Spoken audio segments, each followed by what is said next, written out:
Today I'm going to teach you how to do this zoom shake effect that I used in my Tobermory vlog. I used this transition from a drone shot outside of the hotel to then zoom into the hotel room we were staying at, and it reveals a shot of Christina walking into the hotel.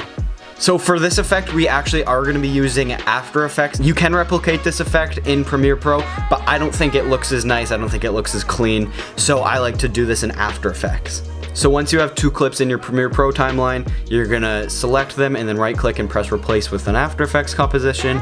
Name it whatever you'd like and save it on your computer or hard drive, and then it will open up a new After Effects composition. So once you're in the After Effects composition, you're gonna wanna toggle on the motion blur for both clips to get a more natural look to this transition.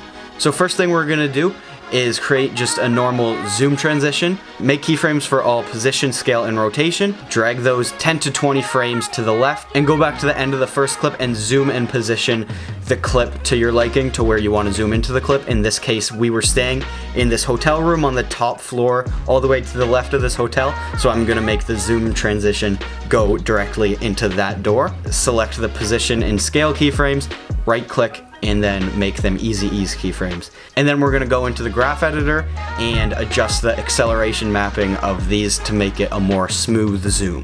I actually think this zoom is a little bit quick for the transition that I'm going for here, so I'm gonna drag these keyframes a few frames towards the start of the clip to make this a longer zoom. So now to create the shake effect, we're gonna go to that first rotation keyframe we set, go about 10 frames forward, set the rotation to 1, go 5 frames forward, set the rotation to -1, go 2 frames forward, set the rotation to 2, go 2 more frames forward, set the rotation to -2, and then go 1 more frame forward and set the rotation to 2 again. So like this, we're gonna have this gradual build up starting from 0 all the way to -2. Once we have all the keyframes in place, I'm gonna select the rotation keyframes and then right click and select easy ease. Now we're done with the first clip, so we're gonna go into the second clip and create the rest of this effect. If we change the value of the rotation, you'll see the edges of the clips. We're not gonna want that, so we're gonna go into the effects bin and select the effect motion tile. Drag and drop that onto the second clip and make the output height and width 300. And then from here, we're gonna select mirror edges. You'll see now, if we zoom out on this clip, that it has created a nice clean slate around our base clip, that when you animate the rotation values, you will no longer see the edges of the clip. Make a keyframe for the rotation at 0 and then drag that forward into the clip to where you want the shake effect to end on the second clip. And now go to the start of the second clip and make another keyframe, but this time at -2, and then we're gonna go 1 frame forward, set it to 2, and then a couple frames forward, set it to -1, and then a few more frames forward, and it's gonna eventually get to the 0 keyframe. So from here, select all those keyframes, right click, and then select easy ease.